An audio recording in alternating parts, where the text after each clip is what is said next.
सूरज की तेज रोशनी गली के कोने में सिमरन को जगा रही थी। उसके चेहरे पर धूल की एक परत जमी हुई थी। बाल उलझे थे और कपड़े गंदे थे, कई जगह से फटे हुए। वो एक पुरानी चादर में लिपटी हुई गली के नाले के किनारे बैठी थी, जैसे सारी दुनिया से कट गई हो। अचानक एक बच्चा भागता हुआ उसके पास से गुजरा। उसके हाथ में नया खिलौना था, शायद उसके पिता ने खरीदा था। वो हंसता हुआ अपनी माँ के पास जाने लगा। सिमरन के दिल की धड़कन जैसे रुक गई। उसने एक झटके से बच्चे को पकड़ लिया, जैसे कि कोई कीमती खजाना हाथ आ गया हो। लक्ष्मण, तुम आ गए। वो दीवानों की तरह उसके चेहरे को चूमने लगी। बच्चा डर के मारे चिल्लाने लगा, मम्मी मम्मी। उसकी चीख सुनकर आसपास की औरतें दरवाजों से बाहर निकल आईं। एक औरत दौड़ती हुई आई और जोर से सिमरन को धक्का दिया। हाथ मत लगा मेरे बेटे को, पागल औरत। सिमरन जमीन पर गिर गई, मगर उसकी पकड़ बच्चे पर ढीली नहीं पड़ी। वो बार बार कह रही थी, ये मेरा लक्ष्मण है, तुम सब झूठ बोलते हो, मेरा बच्चा जिंदा है। तभी एक और औरत ने सिमरन को झंझोड़ कर कहा, तुझे शर्म नहीं आती, दूसरों के बच्चों को पकड़ती है। मोहल्ले के मर्द दरवाजों से झांकने लगे। बच्चों का शोर मचाने का सिलसिला चल पड़ा। पागल आ गई, पागल आ गई। सिमरन चुपचाप जमीन पर बैठी रही। उसकी आंखों से आंसू बहने लगे।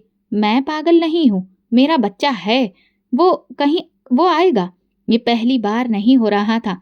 हर रोज कोई ना कोई हादसा पेश आता और हर रोज सिमरन को जलील किया जाता, लेकिन वो फिर भी बाज नहीं आती। कभी गली के बच्चों को देखकर उनके पीछे दौड़ती, कभी किसी दुकान पर खड़े बच्चे को गोद में उठा लेती, कभी स्कूल से छुट्टी करके आने वाले बच्चों की भीड़ में किसी का चेहरा देखकर ठिठक जाती।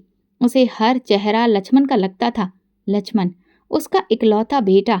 उसकी जिंदगी का भयंकर हादसा उस दिन से शुरू हुआ था जब 5 साल पहले दिवाली की एक शाम वो बाजार गई थी। हाथ में लक्ष्मण की पसंद की मिठाइयाँ थीं, साथ में नए कपड़े और खिलौने। लक्ष्मण उसके पीछे था। एक लम्हे को उसने पीछे मुड़कर देखा तो लक्ष्मण था, लेकिन अगले ही पल वो गायब हो गया। वो आवाजें देती रही, पूरा बाजार छान मारा, पुलिस स्टेशन गई, जगह जगह ऐलान करवाया, मगर लक्ष्मण न मिला। कुछ दिनों के बाद पुलिस वालों ने थाने में बुलाया और एक लाश दिखाई। कहा कि शायद ये तुम्हारा बच्चा हो। सिमरन का कलेजा फटने को आया। वो चिल्लाकर बोली, नहीं, ये मेरा लक्ष्मण नहीं है, मेरा बच्चा जिंदा है, वो मुझे जरूर मिलेगा। लोगों ने समझाया, बहन वक्त के साथ सब्र कर लो, किस्मत के आगे किसी का जोर नहीं चलता। लेकिन माँ के दिल को यकीन नहीं आया और धीरे धीरे उसका मानसिक संतुलन बिगड़ने लगा। पहले पहल तो वो रातों को जागती रहती, दरवाजा खुला छोड़कर बैठी रहती, जैसे लक्ष्मण अभी वापस आ जाएगा। मोहल्ले के लोग शुरू में तरस खाते थे, लेकिन फिर उनका रवैया बदल गया। बच्चों को खबरदार किया जाने लगा, सिमरन पागल हो चुकी है, उससे दूर रहना। एक दिन वो मंदिर के आंगन में पहुंची और पंडित जी से कहने लगी, भगवान तो माँ की ममता देखते हैं ना, फिर मुझे मेरा बेटा क्यों नहीं मिला? मैंने तो हर रोज प्रार्थना की, कई व्रत रखे, फिर मुझे ये सजा क्यों मिली? पंडित जी की आंखें नम हो गईं। भोले भगवान की लीला अपरंपार होती है। तू मायूस मत हो, सब्र रख। अगर तेरा बेटा जिंदा हुआ तो भगवान तुझे जरूर मिलाएगा। ये बात सिमरन के दिल में बैठ गई। उसने यकीन कर लिया कि भगवान जरूर उसे उसका बेटा वापस करेगा। मगर मोहल्ले वाले उस पर हंसते थे, उसके पागलपन के किस्से सुनाते, बच्चों को डराते। अगर शरारत करोगे तो सिमरन पकड़ लेगी। और आज वो फिर एक बच्चे को लक्ष्मण समझ बैठी थी, मगर इस बार लोगों के हाथों उसके शरीर पर नीले निशान छोड़ दिए गए थे। वो चुपचाप घर लौटी, जो अब बस एक कमरा ही रह गया था। टूटी खिड़कियां, दरारों वाली दीवारें और एक पुराना बिस्तर, जिस पर वो लक्ष्मण के पुराने कपड़े रखकर सोती थी। आज वो देर तक रोती रही। पुराने एल्बम निकाले, लक्ष्मण की 5 साल की उम्र की तस्वीर देखकर हाथों से सहलाने लगी। बस एक बार आ जाओ लक्ष्मण, एक बार। तभी दूर से मंदिर की घंटियों की आवाज आई। वो उठी और भगवान के आगे सिर झुकाकर बैठ गई। हे भगवान, मैं सबके सामने पागल हूँ, मगर तुम तो जानते हो ना कि मैं पागल नहीं हूँ। मैं एक माँ हूँ, सिर्फ माँ। और आंसुओं के साथ उसकी दुआ फिर से एक उम्मीद में ढल गई, एक वादे में जो सिर्फ एक माँ अपने भगवान से करती है, जिसकी दर्द की इंतहा को सिर्फ भगवान जानता है। सिमरन के लिए सारी दुनिया बिल्कुल खामोश बन चुकी थी। हर चेहरा उसके लिए गैर था और हर दिल में नफरत। लेकिन वो फिर भी रोज गलियों में निकलती, किसी चेहरे, किसी हंसी, किसी आवाज में अपने लक्ष्मण को ढूंढती। एक रोज जब वो कूड़े के ढेर के पास पहुंची तो उसके पांव अचानक से रुक गए। एक छोटा सा सफेद रंग का बिल्ली का बच्चा मरा हुआ पड़ा था। सिमरन तेजी से आगे बढ़ी, जमीन पर बैठकर उसे गोद में ले लिया। लक्ष्मण, उसने काफी दर्द भरी आवाज में कहा, तुम यहाँ थे, मुझे पता था तुम मुझे इस तरह से अकेला छोड़कर नहीं जाओगे। उसने बिल्ली के बच्चे के सिर पर प्यार किया और जोर जोर से रोने लगी। देखो, माँ ने तुम्हें ढूंढ लिया, अब हम अकेले नहीं रहेंगे। मोहल्ले की एक लड़की छत से ये सारा नजारा देख रही थी। वो तुरंत नीचे भागी और बाकी लोगों को जानकारी दी। सिमरन ने कचरे से कोई जानवर उठा लिया है और उसे लक्ष्मण कह रही है। सिमरन ने मरी हुई बिल्ली को चादर में लपेटकर गोद में लिया और धीरे धीरे अपने कमरे की तरफ रवाना हो गई। रास्ते में लोगों की नजरें उस पर जमी हुई थीं।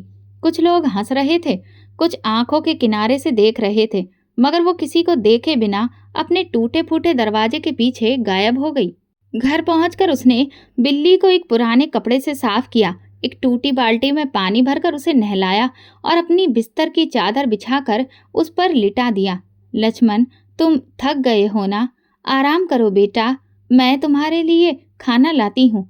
वो कभी बिल्ली को पंखा झलती, कभी उसके सिर पर हाथ फेरती और कभी धीरे धीरे लोरी गाती, जैसे बरसों बाद माँ की ममता को कोई सहारा मिला हो।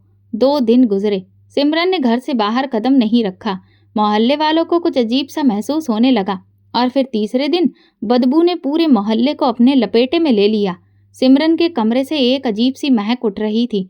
दरवाजे बंद थे, खिड़कियों से झांकती हुई कपड़ों की सिलवटें दिख रही थी। चौथे दिन सुबह मोहल्ले की कुछ औरतें और 2-3 मर्द जमा हुए। किसी ने कहा, कहीं इस औरत ने कुछ गलत तो नहीं कर लिया है। उन्होंने दरवाजा खटखटाया, कोई जवाब नहीं आया। फिर जोर से दरवाजा पीटा गया। सिमरन, दरवाजा खोलो। अब एक लड़का जोर से धक्का देने लगा। 1, 2, 3 दरवाजा खुल गया। सामने का मंजर सबको हिलाकर रख देने वाला था। सिमरन फर्श पर बैठी थी, गोद में वही मरी हुई बिल्ली का बच्चा, और वो उसे अब भी सीने से लगाए बैठी थी। मेरे लक्ष्मण को हाथ मत लगाना, वो बीमार है लेकिन जिंदा है। मैंने उसे नहलाया है, उसे दवा भी दी है, वो जल्दी ठीक हो जाएगा। मोहल्ले वाले एक पल को चुप हो गए। फिर एक औरत ने आगे बढ़कर उसके हाथ से बिल्ली का बच्चा खींचने की कोशिश की, लेकिन सिमरन चिल्ला पड़ी, हाथ मत लगाना, ये मेरा बच्चा है। मगर आखिरकार लोगों ने जबरदस्ती उसे छीन लिया। एक लड़के ने रूमाल से नाक ढकी और फिर उसे बाहर लेकर दफनाने के लिए ले गए। सिमरन अब जमीन पर हाथ मार रही थी। मेरा लक्ष्मण, तुमने फिर मुझसे छीन लिया। मैंने कहा था ना, मत छीनो। तुम लोग बुरे लोग हो, जालिम हो। अब मोहल्ले वाले गुस्से में थे। ये औरत पागलपन में हरकतें कर रही है, कल को किसी जिंदा बच्चे को नुकसान न पहुंचा दे। ऐसे लोगों का मोहल्ले में क्या काम। मोहल्ले के कुछ मर्दों ने फैसला किया कि सिमरन को यहाँ से जाना होगा। उसे कहा गया, तुम्हें अब यहाँ रहने नहीं दिया जा सकता। सिमरन चुप हो गई, आंखों में खालीपन, चेहरे पर दुख और होठों पर हल्की सी बड़बड़ाहट। ठीक है, मैं जा रही हूँ, लक्ष्मण को लेकर कहीं और जा रही हूँ, जहाँ कोई हमें पहचान न सके। वो चुपचाप अपनी चादर समेटती है, दरवाजे की तरफ देखती है और बिना पलटे मोहल्ले से निकल जाती है।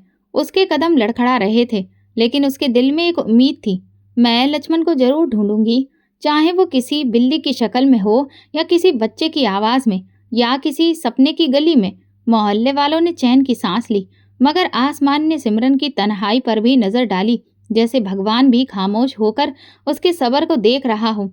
ये सब कुछ मंदिर के पुरोहित जी ने भी देखा था। उनकी नजर में वो मंजर अभी भी ताजा था। वो औरत जो रोज पूजा पाठ के लिए आती थी, जो मंदिर की सफाई में हिस्सा लेती थी, मोहल्ले की औरतों को धर्म की बातें सिखाती थी, आज उसी मोहल्ले की जमीन पर बेइज्जत होकर निकल रही थी।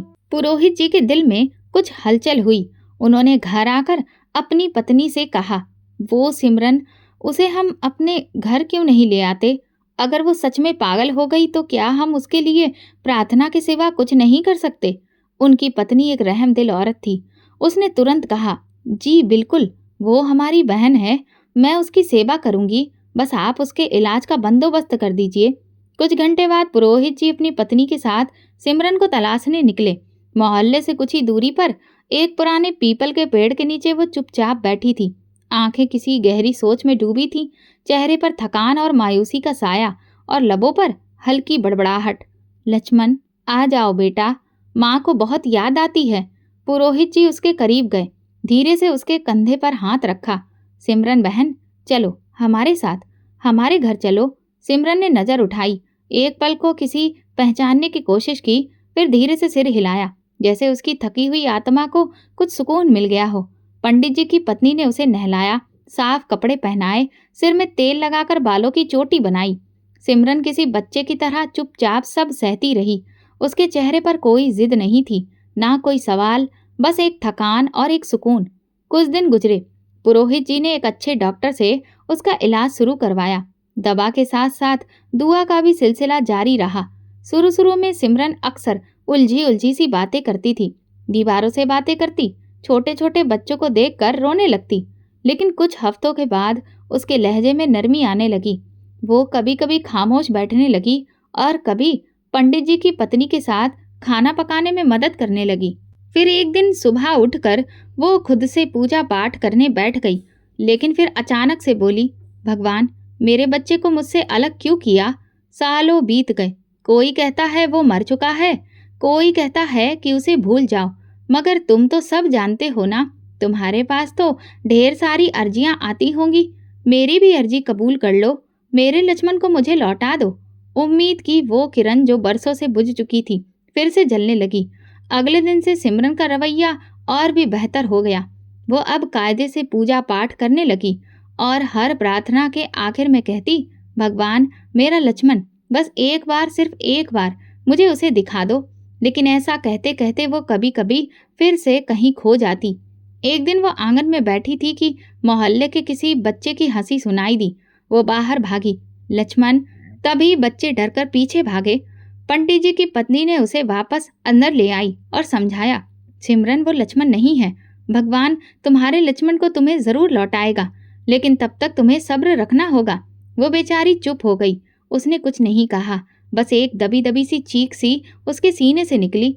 इलाज जारी था, दवा, दुआ, प्यार, सब कुछ उसे मिल रहा था, लेकिन लक्ष्मण की कमी एक ऐसी चोट थी जो कभी भर ही नहीं सकती थी। कभी रात के वक्त जब सब सो रहे होते तो सिमरन छत पर जाती और आसमान की तरफ देखकर बोलती, भगवान, मुझे लक्ष्मण के ही सपने दिखा दो ताकि मेरे दिल को सुकून मिले। और एक रात वो सपना आ ही गया। सिमरन ने देखा कि वो एक सरसों के खेत में खड़ी है। सामने से एक नन्हा सा बच्चा दौड़ता हुआ आ रहा है, सफेद रंग की कमीज पहने, मासूम हंसी और आंखों में माँ के लिए प्यार लिए। वो दौड़कर सिमरन के गले लग जाता है। माँ, मैं आ गया। सिमरन की आंख खुल गई। वो अचानक से उठी और हंसने लगी और फिर रोने लगी।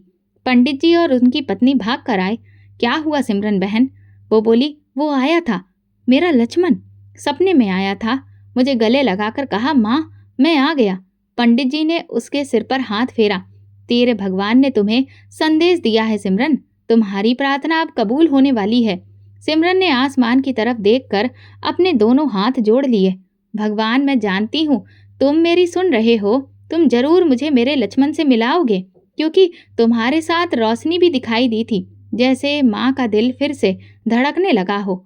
उम्मीद के साथ नवरात्रि शुरू होने वाले थे। हवा में एक अजीब सा सुकून उतर आया था। गलियों में रोशनी अधिक थी। मंदिरों से आने वाली भजनों की आवाज और व्रत रखने वालों की प्रार्थनाओं से एक खास माहौल बन गया था। सिमरन के अंदर भी कुछ बदलने लगा था। वो भी व्रत रखती और माता रानी की पूजा करती। उस वक्त वो आंसू बहाकर उनसे प्रार्थना करती। मंदिरों में औरतों की लंबी कतारें लगी थी। सिमरन भी पंडित जी की पत्नी के साथ शामिल थी। पंडित जी ने सभी से कहा, जो भी सच्चे दिल से माँ को याद करेगा, उनकी पूजा करेगा, उसकी प्रार्थनाएं कभी खाली नहीं जाएंगी। जो भी वैष्णो देवी जाएगा, माँ उसकी झोली खुशियों से भर देगी। ये बात सीधे सिमरन के दिल में उतर गई, जैसे उसके मन में बिजली सी गूंज गई हो। उसकी पलकें झपकने लगीं, दिल की धड़कनें तेज हो गईं, जैसे किसी ने अंदर से सोई हुई उम्मीद को जगा दिया हो। आरती के बाद जब सब औरतें प्रार्थना कर रही थीं, सिमरन का चेहरा लाल हो गया। उसने हाथ जोड़ लिए और अचानक बोल पड़ी, हे माँ, मुझे भी अपने घर बुलाओ ताकि मैं तुमसे अपने बेटे को मांग सकूं। मेरा दिल सालों से टूटा है और अब मैं तुम्हारे दरवाजे पर आकर उसे मांगना चाहती हूँ और कम से कम 500 कन्याओं को भोजन कराना चाहती हूँ। उस दिन के बाद सिमरन पूरी तरह से बदल गई। वो रोज मंदिर जाती, हर आरती के बाद माता रानी से प्रार्थना करती और दिन रात उन्हें पुकारती। पंडित जी की पत्नी ने एक दिन पूछा, सिमरन क्या तुम वाकई वैष्णो देवी जाना चाहती हो? क्योंकि हम बहुत गरीब लोग हैं और इतनी दूर जाना, फिर तुमने जो संकल्प लिया है कि तुम 500 कन्याओं को भोजन कराओगी, इस सब के लिए ढेर सारे पैसों की जरूरत है। ये सब कुछ बहुत मुश्किल है। सिमरन ने बेझिझक होकर जवाब दिया, माँ के घर जाने के लिए मैं सब कुछ लुटा दूंगी। अगर मुझे अपने लक्ष्मण का पता माता के दरबार में ही जाकर मिलेगा तो फिर मैं वहां जरूर जाऊंगी और अपने संकल्प को भी पूरा करूंगी। अगले दिन उसने मोहल्ले में इस बात की घोषणा कर दी। कुछ औरतें जमा हो गई थीं। वहां कुछ बच्चियां भी उसकी बात सुन रही थीं। सिमरन ने धीरे मगर मजबूत लहजे में कहा, मैं वैष्णो देवी की यात्रा पर जा रही हूँ। मोहल्ले में जैसे हलचल मच गई। एक औरत ने कहा, ये पागल औरत अब माता के दरबार में जाएगी। दूसरी ने हंसते हुए कहा, अरे ये तो अपने मुर्दा बच्चे को मांगने जा रही है, जिसे खुद भगवान भी परेशान हो गया है। फिर किसी ने चुपके से कहा, हो सकता है वहां जाकर भी किसी बिल्ली को लक्ष्मण समझ ले। लेकिन सिमरन ने एक पल के लिए भी पलट कर नहीं देखा और ना ही किसी की बात का बुरा माना। उसके होठों पर बस यही था, मैं अपनी माँ से लक्ष्मण को मांगने जा रही हूँ, वो मुझे जरूर देगी। फिर उसने वो फैसला किया जो आम औरत के लिए शायद नामुमकिन होता है, मगर एक माँ के लिए ये इनाम का इम्तिहान था। उसने अपने उसी पुराने खस्ता हाल घर को बेचने की घोषणा कर दी। वही घर जिसमें लक्ष्मण की शरारतों की आवाजें गूंजा करती थीं, जहां उसके छोटे छोटे कदमों की छाप थी, जो उसे घर की दीवारों में अभी भी महसूस होती थी। हर कमरा, हर दीवार, हर दरवाजा उसकी यादों का गवाह था। मगर सिमरन ने उन यादों को कुर्बान करने का फैसला कर लिया, माँ की चौखट पर सर झुकाने के लिए। घर के कागजात एक प्रॉपर्टी एजेंट को दे दिए। कुछ ही दिनों में घर खरीद की डील हो गई। कीमत ज्यादा नहीं मिली, लेकिन वैष्णो देवी जाने और वहां कन्याओं को भोजन कराने के लिए शायद इतना काफी था। पंडित जी ने टिकट का इंतजाम कर दिया। जैसे जैसे जाने की तारीख करीब आती गई, सिमरन की प्रार्थना में और शिद्दत बढ़ती गई। वो रातों को जाग कर बैठती, रोती रहती और अक्सर आसमान की तरफ देखती और कहती, लक्ष्मण मैं आ रही हूँ तुम्हें लेने। तुम बस अपनी माँ से ज्यादा दूर नहीं हो, सिर्फ मुझे माता की चौखट तक जाना है। मोहल्ले वालों को उसका जुनून देखकर हैरत होती। कुछ लोगों ने दिल में रहम भी महसूस किया, लेकिन ज्यादातर अब भी उसे पागल समझते थे। जब सिमरन ने सफर की तैयारी पूरी कर ली और जिस दिन वो निकलने वाली थी, उसने मंदिर में जाकर भगवान का आशीर्वाद लिया। कई सारी औरतें उसे तंज भरी मुस्कुराहट से देखने लगीं। अच्छा सिमरन, माँ तुम्हें तुम्हारा लक्ष्मण दे, वापसी पर हमें भी दिखा देना। सिमरन ने उनके शब्द सुने। दिल में तकलीफ हुई मगर जुबान पर सुकून रहा। उसने बस इतना कहा, माता रानी का दर सबसे बड़ा है, वो किसी को खाली हाथ नहीं लौटाती। अगर मैं रोकर मांगूंगी तो वो मुझे जरूर देंगी। और इस तरह एक माँ अपने जख्म, अपनी प्रार्थना और अपने यकीन को लेकर वैष्णो देवी की यात्रा पर निकल गई। उसका चेहरा सुकून से भरा था, दिल में उम्मीद की रोशनी थी और होठों पर चुपचाप सी एक प्रार्थना, मेरे लक्ष्मण को मुझे लौटा दो माँ। सिमरन की आंखों में अब भी वो दिन ताजा था जब उसने अपने पुराने घर की चाबी एजेंट को सौंपी थी। वो सारी दीवारें जो लक्ष्मण की मासूम हंसी की गवाह थीं, उन्हें छोड़ना आसान नहीं था, मगर एक माँ की प्रार्थना, उसका यकीन, उसकी फिक्र, ये सब दुनिया की हर चीज से बड़ी थी। उसने जाते जाते दीवारों पर हाथ रखा, आंखें बंद की और फिर से कहा, हे माँ, मैं तेरा वादा लेकर जी रही हूँ और ये घर, ये दीवारें, सब कुछ कुर्बान कर रही हूँ। बस तुम मेरे लक्ष्मण को लौटा देना। फिर वो दिन आ गया जब सिमरन वहां से रवाना हो गई। ट्रेन से जाने के दौरान वो खिड़की से शाम के बादलों को देखती रही। उसके होठों से बस यही निकला, हे माता रानी, मैं आ रही हूँ। तूने मुझे आखिरकार अपनी चौखट पर बुला लिया है। झोली फैलाने आ रही हूँ माँ। वैष्णो देवी की जमीन पर कदम रखते ही सिमरन का दिल जोर से धड़कने लगा। उसने अपने दामन को मजबूती से थामा और धीरे धीरे उसके कदम बढ़ने लगे। जैसे ही उसकी नजर माता रानी के दरबार पर पड़ी, उसके कदम थम गए, आंखों से आंसू छलकने लगे। वो एक पल के लिए बिल्कुल स्थिर खड़ी रही, जैसे कि वक्त थम गया हो, जैसे जमीन आसमान सब उसे देख रहे हों। यही वो दर है, यही वो जगह है जहाँ से कोई खाली हाथ नहीं लौटता।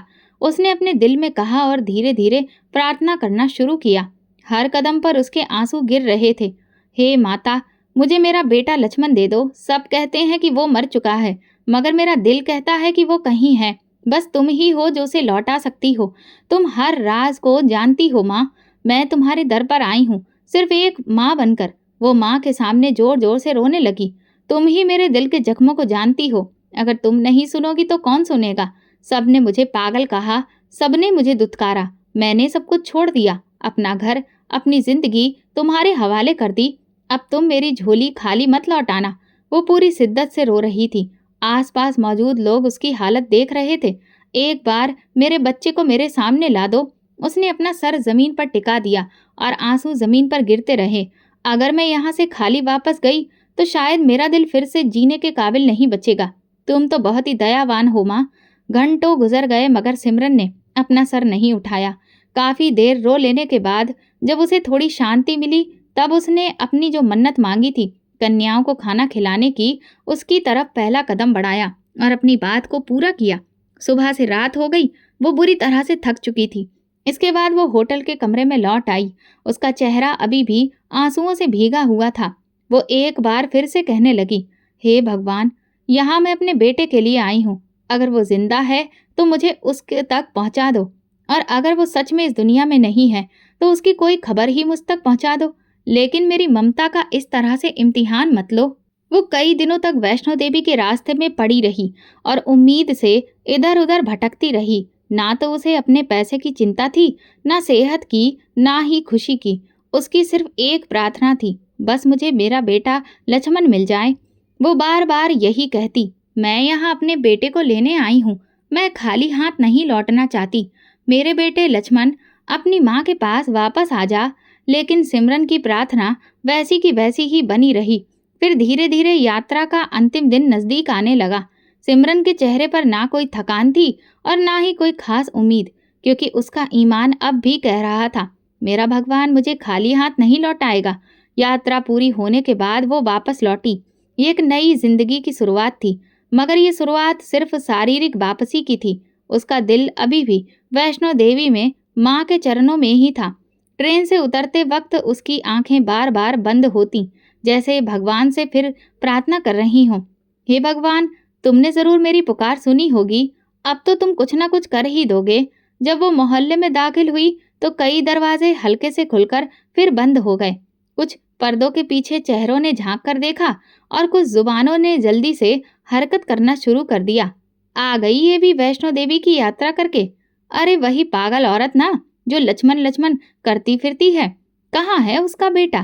कहती थी वापस लेकर आऊंगी। मोहल्ले की कुछ औरतें दरवाजे पर आकर खड़ी हो गईं। उनके लहजे में तंज था, आंखों में तेजी। एक औरत ने तेज आवाज में कहा, सिमरन, क्या हुआ? माता रानी ने तुम्हारी नहीं सुनी? तुम वहां से खाली हाथ ही लौट आई। दूसरी ने हंसते हुए कहा, अरे चलो, कम से कम दिमाग का इलाज तो हो गया होगा। सिमरन ने उनकी तरफ नहीं देखा। उसने नजरें झुकाकर दरवाजे से आगे कदम बढ़ाए, जैसे वो किसी और ही दुनिया की ओर जा रही हो, जैसे ये बातें अब उसके लिए कोई मायने नहीं रखती थी। उसने मोहल्ले के आखिरी कोने में एक छोटा सा कमरा किराए पर लिया, जिसमें एक पुराना दरवाजा, एक टूटी हुई खिड़की और धीमी सी रोशनी थी। अब यही उसका नया घर था, एक कमरे का मकान, अकेलेपन का नया ठिकाना। सिमरन ने चुपचाप फर्श पर एक चटाई बिछाई, 2 जोड़ी कपड़े कोने में रखे और अपने साथ लाई हुई कुछ धार्मिक किताबें वहीं रख दी। दिन का ज्यादातर वक्त वो पूजा पाठ में ही बिताने लगी। सुबह के समय वो सिद्ध मंदिर जाती और बार बार भगवान से प्रार्थना करती। ना तो उसका कोई खाने पीने का ठिकाना था, ना ओढ़ने पहनने का सलीका। कभी एक रोटी, कभी चाय का एक कप, लेकिन उसे कोई शिकायत नहीं थी। मोहल्ले की औरतें अब भी बातें करती, ये उम्र भर ऐसी ही रहेगी, इसका कोई इलाज नहीं है। शायद अब तो ये मान ले कि लक्ष्मण वापस नहीं आएगा। मगर सिमरन के कान उन आवाजों से बंद हो चुके थे। उसके दिल में अब भी उम्मीद थी। कभी कभी वो सपने में लक्ष्मण को देखती, जो खूब हंसता खेलता। मन में आता, वो आ रहा है, और फिर आंख खुलते ही वो फिर से प्रार्थना करने लगती, भगवान, मेरे सपने को सच्चाई बना दो, सिर्फ एक बार के लिए ही सही। एक दिन पंडित जी की पत्नी उससे मिलने आई। उसने सिमरन को गले लगाया और कहा, सिमरन बहन, तुम बहुत हिम्मत वाली हो। मैंने पहली बार किसी माँ को इतना सब्र करते हुए देखा है, सिमरन ने मुस्कुराकर जवाब दिया। मुझे भगवान पर यकीन है, इसीलिए मेरी जिंदगी बोझ नहीं बन रही। और जिस दिन मुझे लक्ष्मण की याद आती है, मेरा दिल हर दिन भगवान से और जुड़ जाता है। उन्होंने उसके लिए कुछ खाने पीने की चीजें छोड़ी और जाते हुए पूछा, क्या तुम्हारा कभी दिल नहीं करता लोगों से बात करने का? सिमरन ने सिर हिलाया। लोग अब बात नहीं करते, सिर्फ ताने कसते हैं। मगर मैं जानती हूँ कि वे भी बदलेंगे, जिस दिन भगवान मेरे लक्ष्मण को वापस लौटा देगा। और फिर वो दोबारा पूजा पाठ में बैठ गई, जैसे वो इस दुनिया से कट चुकी हो और अब सिर्फ भगवान से जुड़ी हो। बाहर गली में शाम ढलने लगी, लाइटें जलने लगी, बच्चे खेलने निकल आए, औरतें घरों के सामने बैठ गईं। मगर सिमरन के कमरे से सिर्फ पूजा पाठ की आवाजें आती। फिर एक कड़ी दोपहर थी, सूरज जैसे खुद भी प्यासा हो। बाजार की गर्मी हर चलते कदम को सुस्त कर रही थी। सिमरन ने कई दिनों के बाद बाहर निकलने का फैसला किया था। साबुन, आटा, चाय पत्ती लेनी थी। कमरा अब एक मंदिर बन चुका था, मगर शारीरिक कमजोरी ने उसे मजबूर कर दिया कि वो कुछ जरूरी सामान के लिए बाहर जाए। वो धीरे धीरे बाजार की ओर चलने लगी। उसकी चप्पल का एक पट्टा पहले ही टूट चुका था, मगर वो किसी के लिए मोहताज नहीं होना चाहती थी। हर कदम पर उसे थकान महसूस हो रही थी, लेकिन चेहरे पर वही पुरानी खामोशी थी, गहरी और शुक्रगुजार। बाजार की रौनक अपने चरम पर थी। बच्चे शोर मचा रहे थे, दुकानदार आने वाले त्योहार की तैयारियों में लगे हुए थे। हर तरफ रोजमर्रा की भाग दौड़ जारी थी। सिमरन ने पुराने कपड़ों की थैली में कुछ चीजें डाल ली थीं। अब वो एक सब्जी वाले के पास जा रही थी कि अचानक सामने से तेज रफ्तार गाड़ी एक तंग गली में मुड़ गई। ड्राइवर शायद फोन देख रहा था। सिमरन की कमजोर चाल और गाड़ी की रफ्तार का फर्क एक कयामत बन गया। एक जोरदार आवाज हुई, लोग चौंक गए। सिमरन जमीन पर गिर चुकी थी। उसके माथे, हाथों और बाजू से खून बहने लगा। उसका सब्जी वाला थैला दूर जा गिरा। लोग उसकी तरफ दौड़ पड़े, मगर अक्सर की तरह सिर्फ वही लोग वहां पर खड़े थे जो सिर्फ तमाशा ही देखने वाले थे। गाड़ी से एक नौजवान तेजी से बाहर निकला। वो 20 या 25 साल के आसपास ही होगा। सफेद शर्ट, नीली जीन्स, माथे पर फिक्र की लकीरें। उसने लपक कर सिमरन को संभाला। उसकी हालत देखकर उसने एक पल भी बिना गवाए चीख कर कहा, कोई एम्बुलेंस को फोन करे, जल्दी। मगर लोग अभी तक तमाशा देख रहे थे। फिर उसने खुद सिमरन को गोद में उठाकर अपनी ही गाड़ी की पिछली सीट पर लेटा दिया। उसके चेहरे पर एक अजनबी होने से भी ज्यादा की फिक्र दिख रही थी। अस्पताल पहुंचते ही सिमरन को फौरन इमरजेंसी वार्ड में ले जाया गया। नर्सों ने कहा, खून बहुत बह चुका है, फौरन ट्रांसफ्यूजन की जरूरत है। नौजवान ने तुरंत कहा, मेरा खून ले लीजिए, ब्लड ग्रुप ओ नेगेटिव है। नर्स ने देखा, यही इस मरीज का भी है। कुछ लम्हों के बाद उसके शरीर से निकला खून सिमरन की रगों में दाखिल हो रहा था। सिमरन बेहोश थी। उसके होंठ हिल रहे थे, जैसे वो अभी कोई दुआ मांग रही हो। शायद वही पुरानी प्रार्थना, मेरे लक्ष्मण को मुझे वापस दे दो। नौजवान ने उसके सिरहाने बैठकर खामोशी से उसका चेहरा देखा। उसके चेहरे पर झुर्रियां थीं, बाल सफेद और माथे पर दर्द की पुरानी लकीरें। लेकिन उसके माथे की लकीरों से ये साफ दिख रहा था कि उसने प्रार्थना में इस माथे को कितना झुकाया है। नौजवान ने नरमी से कहा, माँ जी, आप ठीक हो जाएंगी, फिक्र न करिए। उस वक्त वो एक जिम्मेदार इंसान की तरह बर्ताव कर रहा था, लेकिन उसे खुद भी नहीं पता था कि ये औरत उसकी जिंदगी का वो दरवाजा खोलने जा रही है जिसकी चाबी बरसों से खो गई थी। कुछ देर के बाद डॉक्टरों ने सुकून की सांस ली। जान खतरे से बाहर है, लेकिन अभी होश में नहीं आई हैं। एक दिन और लग सकता है। नौजवान ने कैबिन के बाहर वाली बेंच पर जाकर बैठना चाहा, लेकिन जैसे ही उसने खुद को ढीला छोड़ा और आंखें बंद की, उसके दिल में एक अजीब सी हलचल हुई। ना वो सुकून पा रहा था और ना ही उसका मन वहां से हट रहा था। उसने सोचा, मैंने बहुत सारे मरीजों की मदद की है, मगर आज दिल कुछ ज्यादा ही बेचैन है। आखिर क्यों? ये चेहरा क्यों इतना अपना सा लगता है? कमरे के अंदर सिमरन गहरी बेहोशी में थी। उसकी पलकें हिल रही थीं। हल्की बेहोशी के आलम में उसे ऐसा लगा कि कोई हाथ उसके माथे को सहला रहा है। वो धीरे से बुदबुदाई, लक्ष्मण बेटा, तुम आ गए। नौजवान ने दरवाजे से ये सुना, चौंक गया। लक्ष्मण? उसने अपने मन में ये शब्द दोहराया। फिर से अजीब सा एहसास हुआ, जैसे कोई बंद दरवाजा अचानक खुलने लगा हो। तभी एक नर्स आई और बोली, मरीज के सारे खर्चे आपने दिए हैं? क्या वो आपकी माँ है? नौजवान ने उलझ कर कहा, नहीं, मैं तो बस गाड़ी चला रहा था और फिर ये हादसा हो गया। फिर वो रुक गया, धीरे से बोला, पता नहीं क्यों लेकिन ऐसा लगता है जैसे कोई रिश्ता है। नर्स ने कहा, कुछ रिश्ते खून से नहीं, दिल से बनते हैं। नौजवान ने खामोशी से उस औरत के कमरे की तरफ देखा। उसकी आंखों में कुछ यादें जगमगाने लगीं, धुंधली सी आवाज, कोई नरम सा लम्हा, किसी के आंचल की खुशबू। उसने अपना हाथ दिल पर रखा, जैसे कोई भूला हुआ लम्हा फिर से महसूस हो रहा हो। वो जानता नहीं था कि उसने सिर्फ सिमरन की जिंदगी नहीं बचाई है, बल्कि अपनी असल पहचान के पर्दे को भी उठाना शुरू कर दिया था। कमरे के अंदर सिमरन की आंखों के किनारे आंसुओं से भीग रहे थे और होंठ धीरे से फिर वही नाम दोहरा रहे थे, लक्ष्मण। शायद अब वक्त उसे माँ की पुकार को सुनने वाला था और वो जवाब किसी अनजान के खून की सूरत में आ चुका था। अस्पताल के कमरे में सुबह की धीमी रोशनी दाखिल हो रही थी। जैसे जैसे उसकी सांसों की रफ्तार तेज हो रही थी, उसके होंठों से बार बार निकल रहा था, लक्ष्मण मेरे बेटे, कहाँ हो तुम? नर्स ने डॉक्टर को बुलाया। डॉक्टर ने सिमरन का चेकअप किया। मुस्कुराकर नर्स से कहा, ये खतरे से बाहर है, कुछ देर में पूरी तरह से होश में आ जाएगी। कमरे के कोने में वही नौजवान जो उसकी जान बचा चुका था, चुपचाप कुर्सी पर बैठा था। उसकी आंखों में उलझन थी, जैसे वो किसी ऐसे सपने को दोबारा याद कर रहा हो जिसे वो बरसों से भूल चुका हो। सिमरन की आंखें धीरे धीरे खुली। धुंधला सा मंजर सामने आया। कुछ लम्हे लगे उसे पूरी तरह होश में आने में। जब नजरें ठहरी तो सामने वही नौजवान बैठा नजर आया।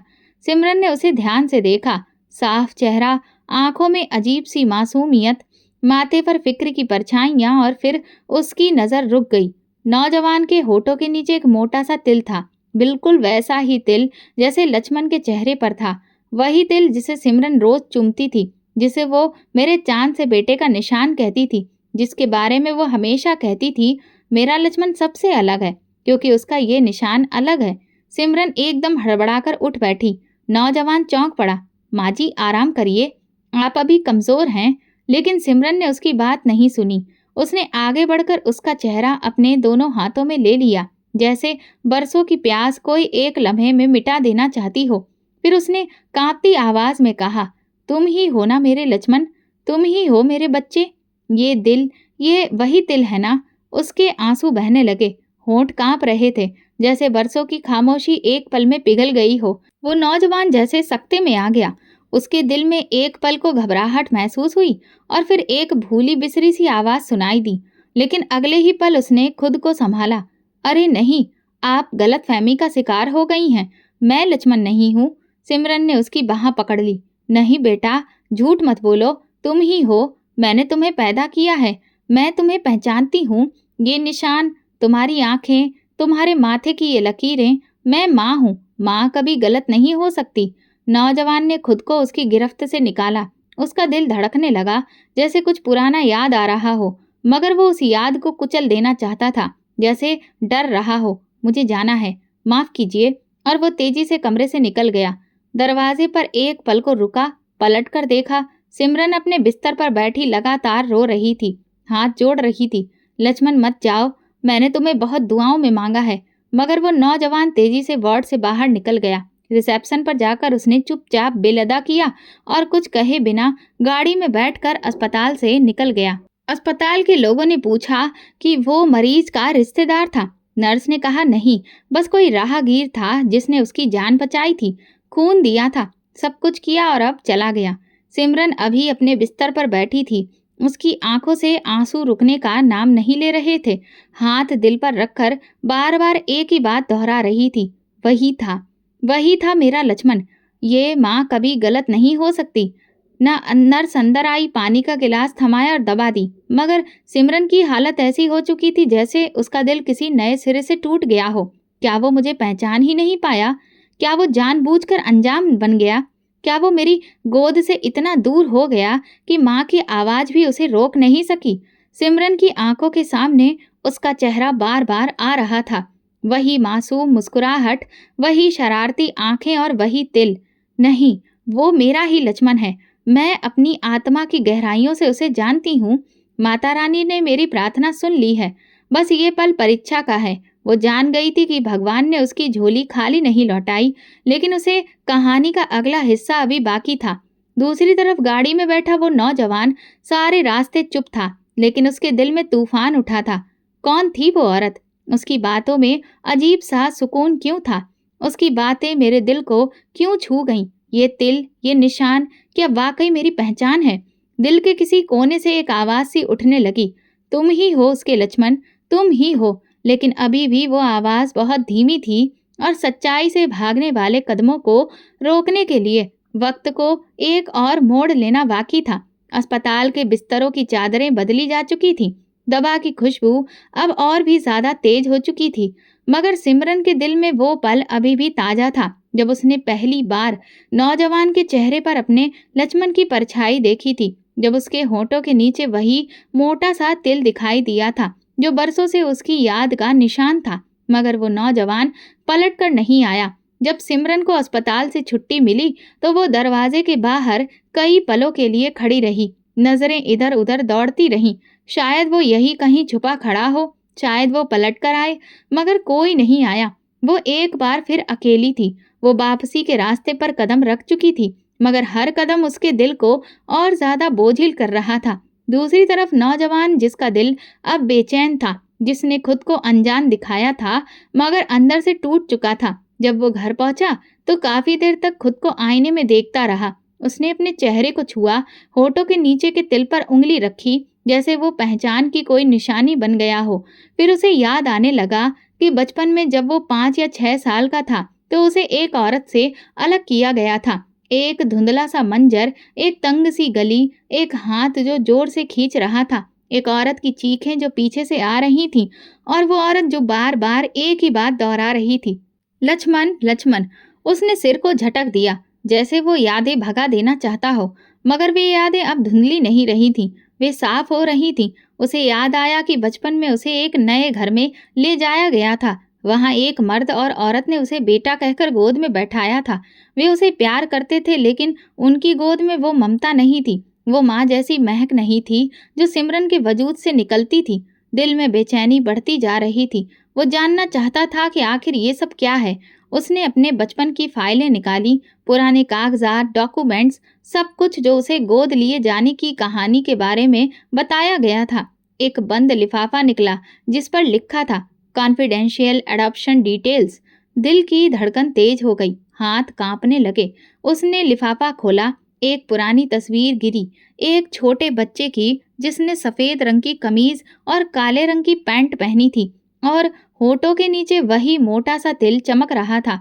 तस्वीर के नीचे लिखा था name at birth Lakshman, son of Simran. उसकी सांस रुकने लगी, आंखों में नमी उतर आई। उसने बाकी के कागज आगे देखे, एक पुलिस रिपोर्ट, एक अखबार की कटिंग। 5 साल का लक्ष्मण बाजार से अगवा हो गया। माँ का रो रो कर हार बेहाल, हाथों से फाइल गिर गई। दिल के अंदर एक जोरदार धड़कन हुई, जैसे बरसों से बंद दरवाजा किसी तूफान के साथ खुल गया हो। वो जमीन पर बैठ गया, चेहरा हाथों में छुपा लिया। बस एक ही शब्द निकला, माँ। उसकी यादें पूरी हो चुकी थीं। मन में जो धुंधलापन था वो साफ हो गया था। उसे सब याद आ गया। वो औरत जो रोज उसे गोद में लेकर झूला झुलाती थी, वो लोरी जो रात को सोने से पहले गाती थी, वो सब सिमरन की ममता थी, उसकी माँ की जिसे उससे सब छीन लिया गया था। और अब बरसों बाद जब भगवान ने रास्ता बनाया तो सिमरन को उसके करीब भेज दिया। वो उसे न सिर्फ मिला बल्कि उसी ने उसकी जान बचाई। शायद ये भगवान की तरफ से उसकी प्रार्थना का पहला इनाम था। नौजवान ने विदेशी गाड़ी निकाली और उसके मन में एक ही ख्याल था, मुझे वापस जाना है माँ के पास, जिन्हें मैं अब तक अनजान समझता था। वही मेरी अपनी माँ है। रास्ते में गाड़ी तेज चल रही थी। दिल में बेचैनी थी, आंखों में नमी और एक इरादा, अब मैं उन्हें कभी अकेला नहीं छोड़ूंगा। और दूसरी तरफ सिमरन कमरे में बैठकर रो रही थी। उसके सामने वही तस्वीर बार बार आ रही थी, वो हंसता हुआ चेहरा, वो तिल, वो आवाज जो बरसों से उसकी दुआओं में गूंज रही थी। वही मेरा लक्ष्मण था। हे भगवान, तुमने मुझे उसके पास भेज तो दिया, लेकिन फिर तुमने उसे मुझसे छीन क्यों लिया? मगर उसे क्या खबर थी कि भगवान ने सिर्फ एक इम्तिहान लिया था और अब वो वक्त अब पास ही था। उसी पल सिमरन की बरसों की पुकार को उसका जवाब मिलने वाला था। बहुत जल्द माँ और बेटा फिर से एक होने वाले थे। पूरे शहर में वो नौजवान एक कामयाब इंसान के तौर पर जाना जाता था। अपनी लगन और मेहनत से वो एक बड़ी सी कंपनी का डायरेक्टर बन चुका था। आलीशान बंगला, महंगी गाड़ियां, दुनिया की हर ऐशो आराम की चीज उसके कदमों में थी, लेकिन अंदर कहीं एक खालीपन, एक अधूरापन उसे हर खुशी में अकेला कर देता था। उसकी मुस्कुराहट में दुख की धार छिपी थी। सजे सवरे ऑफिस में बैठकर भी वो अक्सर खिड़की से बाहर ताकता रहता, जैसे किसी अनदेखी कमी की तलाश कर रहा हो। और फिर वो दिन आया जब सच्चाई उसके सामने खुली। जिस औरत को वो एक दीवानी, बेसहारा, पागल समझ रहा था, असल में वही उसकी माँ थी। वही सिमरन जो बरसों से उसे अपने भगवान से मांग रही थी। उसके अंदर की दुनिया हिल गई। कुछ घंटे खुद को संभालने में लगे, कुछ पल इस सच्चाई को स्वीकारने में लगे कि उसे माँ से अलग कर दिया गया था। लेकिन अब वो देर नहीं करना चाहता था। उसी दिन शहर में एक अजीब नज़ारा देखा गया। एक चमचमाती महंगी कार मोहल्ले की तंग और धूल भरी गली में दाखिल हुई। लोग खिड़कियों से झांकने लगे, बच्चे चौपाल पर जमा हो गए। हर कोई एक दूसरे से पूछ रहा था, इतनी महंगी गाड़ी यहाँ क्यों आई है? कौन है ये इंसान? गाड़ी रुकी, दरवाजा खुला, एक मजबूत चेहरे वाला नौजवान बाहर निकला। उसके चेहरे पर एक अजीब सा सुकून था और आंखों में नमी। लोग अभी भी समझ नहीं पा रहे थे कि क्या होने जा रहा है। वो नौजवान बहुत तेज कदमों से उस छोटे से कमरे की ओर बढ़ा, जिसकी दीवारें बरसों से सिर्फ प्रार्थनाएं ही सुनने की गवाह थीं। सिमरन उस वक्त पूजा पाठ करने बैठी थी। तभी दरवाजा बजा। सिमरन ने चौंक कर उठाया, जैसे दिल ने धड़कर कर खबर दी, ये वही है। दरवाजा खुला, आंखों के सामने वही चेहरा, वही तिल, वही वजूद जिसके लिए उसने बरसों आसमान के सामने हाथ उठाए थे। लक्ष्मण ने आगे बढ़कर माँ को गले लगा लिया। मन में बस एक ही बात, मैं आ गया हूँ माँ, मैं लक्ष्मण हूँ, आपका बेटा। वो पल, वो मंजर, जैसे वक्त रुक गया हो, जैसे जमीन थम गई हो, जैसे आसमान झुक गया हो। उसे माँ की प्रार्थनाओं का फल मिल गया था। मोहल्ले वाले तो हैरान रह गए। जिस औरत को वे पागल समझते थे, उसी की गोद में आज एक कामयाब नौजवान बेटा लिपटा हुआ था। सिमरन की चीख निकल गई, हे भगवान, मेरा लक्ष्मण, बाकी ये मेरा लक्ष्मण। बस वो उसके चेहरे को बार बार चूमती, हाथों को अपने गालों से लगाती, उसके माथे को चूमती, रो रो कर बार बार गले लगाती रहती। तू सच में आ गया? भगवान ने सच में मेरी प्रार्थना सुन ली? मोहल्ले की औरतें जिन्होंने कभी तंज कसे थे, उसकी हंसी उड़ाई थी, अब भी चुपचाप खड़ी थी। बच्चे भी अपनी माँ को गले लगा चुके थे। बेटे को देखकर वे लोग अपनी उंगलियां दांतों में दबा चुके थे। और सिमरन, उसकी जुबान पर अब कोई शिकायत नहीं थी। वो एकदम से खड़ी हुई और फिर से भगवान के आगे झुक गई। हे माता रानी, तुमने मेरी झोली भर दी, तुमने मुझे मायूस नहीं किया। सारा मोहल्ला इस मंजर का गवाह बन गया। जिस औरत को वे पागल समझते थे, आज वही सबसे सच्ची, सबसे बड़ी माँ साबित हुई। पंडित जी की पत्नी खामोशी से सिमरन के पास आई, उसके पास आंसू पोंछे और कहा, माता रानी ने तुम्हारे सब्र का फल दिया है बहन, हम सब गवाह हैं तुम्हारे भगवान की कुदरत के। लक्ष्मण ने सिमरन का हाथ थामा और कहा, माँ, अब आपको मैं कभी अकेला नहीं छोड़ूंगा। मेरे हर लम्हे में आप होगी, मेरी हर खुशी आपके कदमों में होगी। सिमरन ने उसके हाथ को सीने से लगाया और आसमान की तरफ देखा। हे भगवान, तुम बहुत बड़े दिल वाले हो, तुमने अपना वादा पूरा किया, तुम सच में दिलों की सुनने वाले हो। मैं इस बात की गवाह हूँ कि तुम कभी प्रार्थनाओं को खाली नहीं जाने देते। फिर धीरे धीरे मोहल्ले वाले आगे बढ़े।